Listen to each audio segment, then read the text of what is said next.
नमस्कार दोस्तों, आप देख रहे हैं जागरण जोश और मैं हूं आपके साथ सिमरन राजपाल।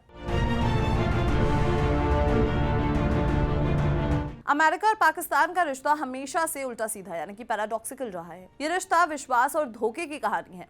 हमारी कहानी शुरू होती है दो शहरों से और दो अलग अलग हमलों से, जिस पर यूएस एम्बेसी के दो अलग अलग मैसेजेस थे, जैसा कि आप इन स्क्रीनशॉट्स में देख सकते हैं।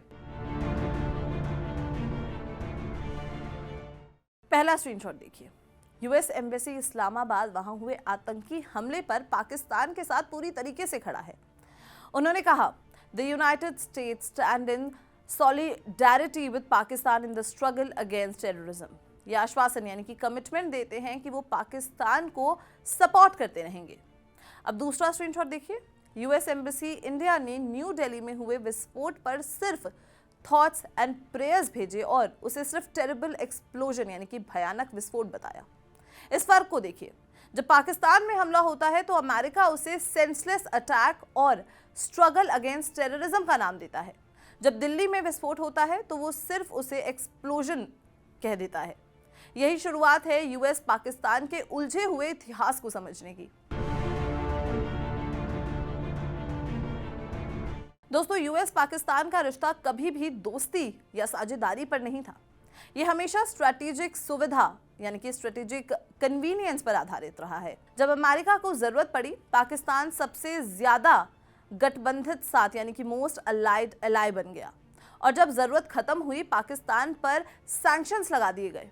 ये कहानी 3 बड़े दौरों में बनती है: कोल्ड वॉर, पोस्ट वॉर, 9/11 और वर्तमान ट्रंप का काल यानी कि प्रेसिडेंट ट्रंप एरा। पहला दौर शुरू होता है 1954 में, जब अमेरिका को सोवियत यूनियन को मॉनिटर करने के लिए एक बेस की जरूरत थी। पाकिस्तान ने mutual defence assistance agreement sign किया और सियाटो ज्वाइन किया। 1956 में उन्होंने पेशावर से सोवियत यूनियन एक्टिविटी पर नजर रखने के लिए CIA को U2 स्पाई बेस चलाने की इजाजत दी।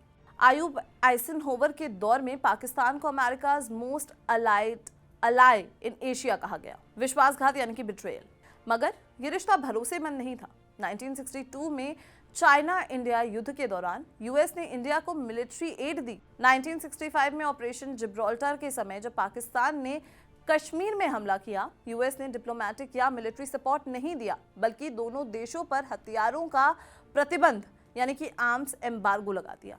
पाकिस्तान के लिए ये रिश्ता भरोसेमंद साथी से अविश्वसनीय साथी में बदल गया। इसके बाद इस्लामाबाद ने चाइना से रक्षा संबंध बढ़ाने शुरू कर दिए। 1971 में भी बांग्लादेश युद्ध के दौरान यूएस की मदद बहुत देर से आई थी। दूसरा दौर शुरू होता है 1979 में सोवियत यूनियन के अफगानिस्तान पर हमले से। अमेरिका ने मॉस्को को खून बहाने के लिए अफगान रेजिस्टेंस को सपोर्ट करने का फैसला किया। जनरल जियाउल हक के नेतृत्व में पाकिस्तान यूएस का जरूरी साथी बन गया। 1980s में इस्लामाबाद को $5 बिलियन की मिलिट्री और फाइनेंशियल एड मिली। जिया ने इस फायदे का इस्तेमाल इंडिया के खिलाफ प्रॉक्सी वॉर लड़ने और न्यूक्लियर प्रोग्राम को तेजी से देने के लिए किया था। जब तक सोवियत अफगानिस्तान में रहे, वॉशिंगटन ने ये सब बर्दाश्त किया। जैसे ही सोवियत वापस गए, यूएस का इंटरेस्ट खत्म हुआ, एड काट दी गई और सैंक्शंस लग गए। इसके बाद यूएस ने इंडिया से घनिष्ठ संबंध बनाने शुरू कर दिए। तीसरा दौर 9/11 के हमलों के बाद शुरू हुआ। जनरल परवेज मुशर्रफ ने अपने मेमोयर में माना कि पाकिस्तान ने वॉर ऑन टेरर में अनिच्छा से ही, लेकिन वॉशिंगटन के दबाव में शामिल होने का फैसला किया था। अफगानिस्तान में जंग शुरू करने के लिए पाकिस्तान की जियोपॉलिटिकल रेलेवेंस को देखते हुए 2002 और 2011 के बीच यूएस कांग्रेस ने लगभग $18 बिलियन की एड अप्रूव की, जिसमें F-16 जैसे मिलिट्री इक्विपमेंट्स भी शामिल थे। लेकिन यूएस का अविश्वास कभी खत्म नहीं हुआ। यूएस को लगा कि पाकिस्तान आतंकवाद के खिलाफ ईमानदारी से नहीं लड़ रहा है और अफगान तालिबान को शरण दे रहा है। 2011 में अबोटाबाद में उसामा बिन लादेन का मिलना भरोसे पर अंतिम प्रहार था, जिसने पाकिस्तान को धोखेबाज साथी के रूप में सीमेंट कर दिया था। सैंक्शंस इस रिश्ते की कमजोरी दर्शाते हैं। 7 दशकों के रिश्ते में लगभग एक तिहाई समय के लिए यूएस ने पाकिस्तान पर सैंक्शंस लगाए। 1965 युद्ध, हथियारों का प्रतिबंध यानी कि आर्म्स एम्बार्गो, सियाटो का सदस्य होने के बावजूद। 1977 न्यूक्लियर प्रोग्राम, सिमिंगटन अमेंडमेंट लगाया गया। 1990 सोवियत निकासी, प्रेसियर अमेंडमेंट के F-16 की डिलीवरी रोक दी। 2018 ट्रम्प काउंटर टेररिज्म में डबल गेम का आरोप लगाते हुए $300 मिलियन की मिलिट्री एड रोक दी गई। ये फ्लक्चुएशंस दिखाते हैं कि ये रिश्ता कभी भी स्थायी विश्वास पर नहीं बना। वर्तमान दौर सबसे ज्यादा आश्चर्यजनक यानी कि सरप्राइजिंग है। 2025 में डोनाल्ड ट्रंप की रियोटिक यानी कि भाषा बदल चुकी है। जनरल मुनीर की ढेर सारी यात्राएं। Pakistan army chief field marshal Asim Munir ने जून, अगस्त और सितंबर 2025 में 3 बार वाशिंगटन का दौरा किया। जून में उन्होंने प्रेसिडेंट ट्रंप के साथ व्हाइट हाउस लंच किया, जो इंडिया के लिए एक चिंता का विषय था। फिर है ऑयल और रेयर अर्थ मिनरल्स। ट्रंप ने पाकिस्तान में ऑयल फील्ड्स होने की बात की, जो आश्चर्यजनक था।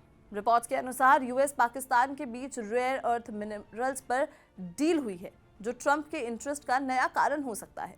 आर्मी चीफ की इन यात्राओं से यूएस पाकिस्तान के मिलिट्री नेतृत्व से सीधे तौर पर जुड़ाव दिखाता है, जिससे यह रिश्ता फिर से टैक्टिकल सुविधा पर अड़ा दिख जाता है।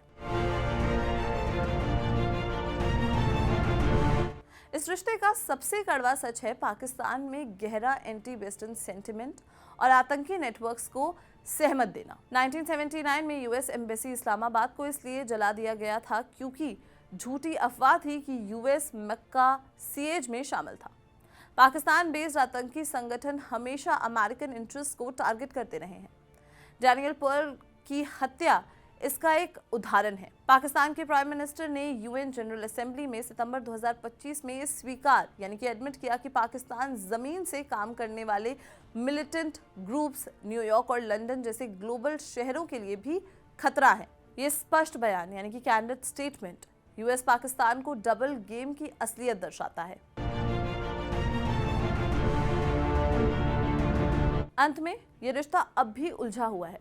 अमेरिका अब भी पाकिस्तान में काउंटर टेररिज्म, अफगानिस्तान की स्थिरता और वेस्ट एशिया के लिए मूल्य देखता है। पाकिस्तान वाशिंगटन को फाइनेंशियल सपोर्ट और चाइना पर ज्यादा निर्भरता के खिलाफ हेज के रूप में देखता है। लेकिन जब तक पाकिस्तान की इंटरनल डायनामिक्स यानी कि मिलिट्री डोमिनेंस और एंटी यूएस सेंटिमेंट नहीं बदलती, ये रिश्ता हमेशा टूटा फूटा यानी कि फ्रॉट में ही रहेगा और कमजोर रहेगा। एक अधूरा रिश्ता जो सिर्फ छोटे छोटे स्ट्रेटेजिक लाभ के लिए चलता रहेगा। इस रिश्ते के फ्यूचर पर आपको क्या लगता है, हमें कमेंट सेक्शन में जरूर बताएं। और अगर ये वीडियो पसंद आई हो तो उस लाइक और शेयर करना बिल्कुल भी ना भूलें। देखते रहें जागरण जोश।